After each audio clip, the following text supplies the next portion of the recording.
Hello NEET aspirants, welcome to this video.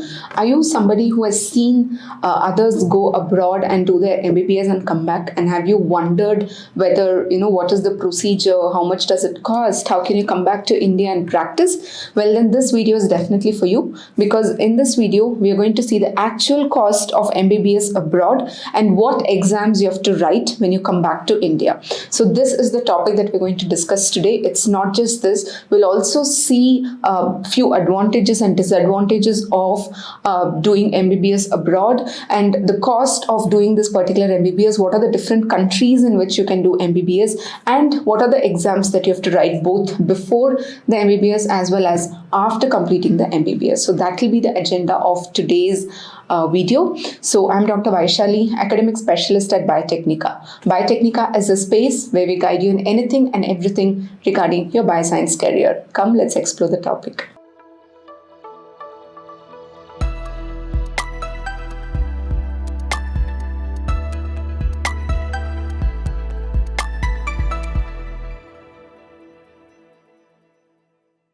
So firstly, let us talk about the advantages of doing MBBS abroad, right? So the first and foremost is the best universities, right? So you will be exposed, you have the option to choose from the best universities that are there abroad according to their ranking, according to the curriculum that they have, according to the patients who keep coming to the hospital or to that particular university. You can of course choose the best university, you have that option. Second, the cost in a few countries or a few universities might be less. So if finance is what is the problem, then yes, you can try to see, universities abroad. You can try to do MBBS from abroad.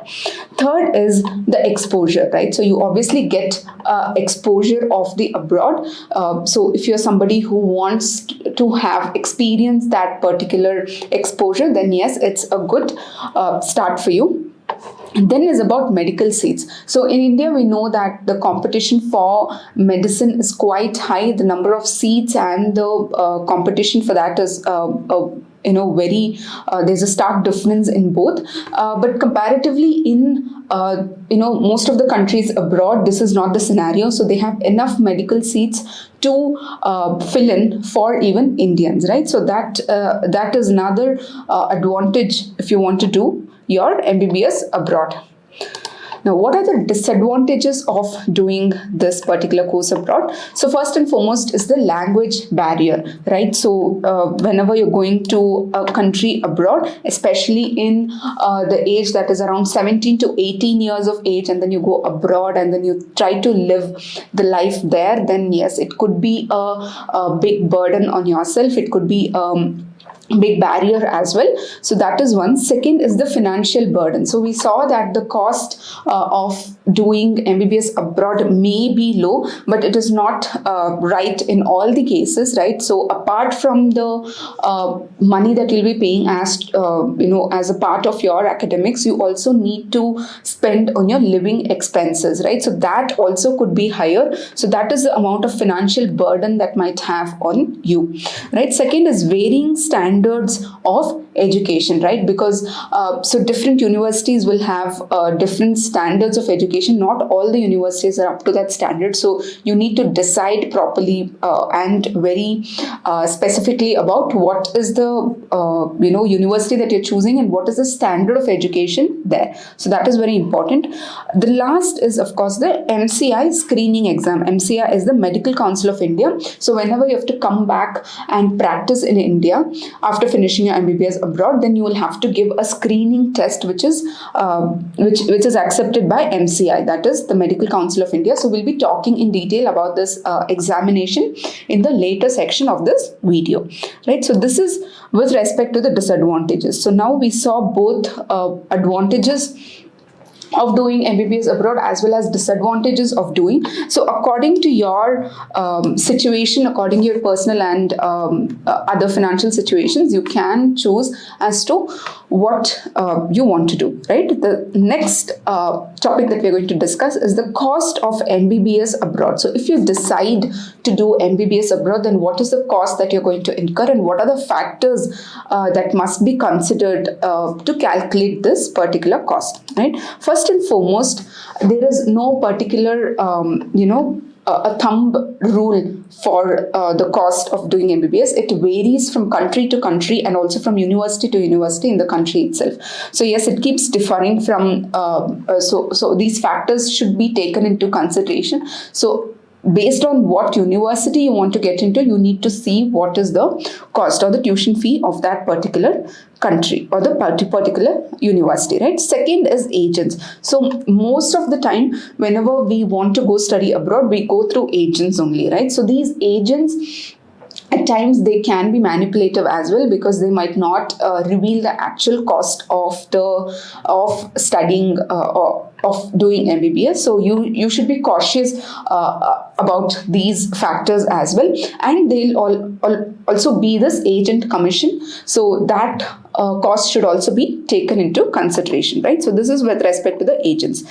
Thirdly, what are the different countries in which you can do MBBS? What are the most preferred countries, right? So first is Russia, then Kazakhstan, Kyrgyzstan, China, Belarus, Nepal, Bangladesh, Georgia, Ukraine, and the Western countries. So most of these countries are chosen because the cost of MBBS over there might be low, right? Is lower as compared to other countries. But if you see Western countries, the standard of education is quite high, but also the cost of doing MBBS is also very high over there. So that's the reason, most of us try and go to these countries, correct?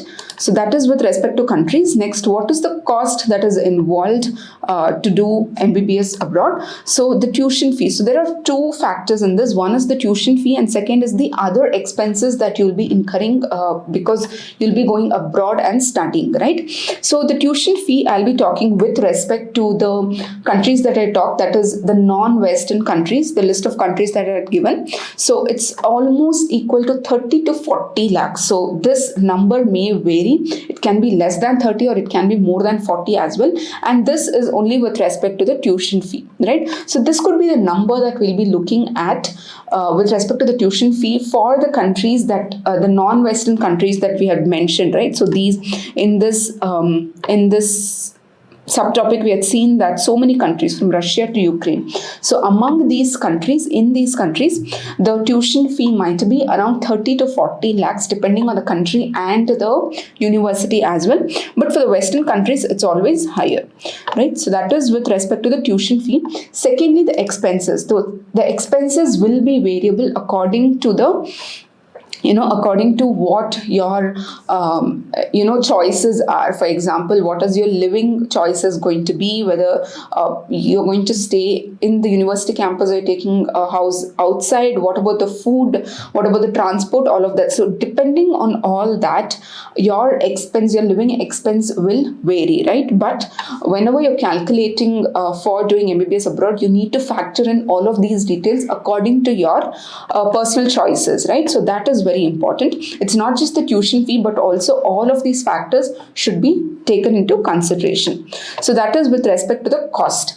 Next, the last topic that we're going to discuss for today is the examinations that has to be written by you as a student. So there are two times that the exam should be given. One is before you join the MBBS, and second is after you finish your MBBS. So before even you join your MBBS, you are required to give two exams. One is NEET. So this, NEET is obviously for the Indian, to join the Indian medical universities and institutions. But from 2019, it was made mandatory to have the NEET score to even go study abroad, right? So that is the reason you need to give NEET, and you need to have the score of NEET, even if you want to study abroad, even if you want to do MBBS abroad, right? So that is one exam. Second is the English language requirement. So few of the universities may mandate the requirement of TOEFL or other English examinations that's required, right? So that depends on university to university. So when you select the university, you need to also see if there is any mandatory examination that's required and try to prepare and give for that examination as well.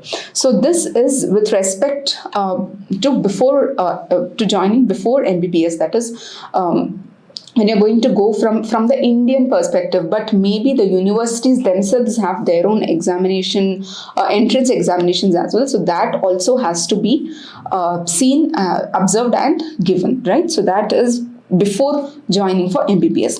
Now, what about after joining, after finishing your MBBS, that is, you've joined MBBS abroad and then you finished your MBBS and now you want to return back to India. Then what are the examinations that you have to give? So it is just one examination, which is called the FMGE, that is Foreign Medical Graduates Examination. So this is an MCI screening examination, that is the Medical Council of India screening examination, right? So this examination is mandatory for the people who finished MBBS abroad, for them to practice in India or even to study PG in India. For both of these things, it is mandatory for them to give this particular exam, that is FMGE, right? So this is an MCI screening test. It will be conducted twice a year, and the average pass ratio of this particular examination is 10%. That is, if we see the number of students who appear for this exam and number of students who are passing out, so the average number is around 10%, right? So that is the pass ratio. Then there are exceptions to this particular examination as well. That is for students who have been studying, who did their MBBS from a few countries, right? From the universities of few countries, they are exempted from writing FMGE. They can directly practice in India. Now, what are these countries?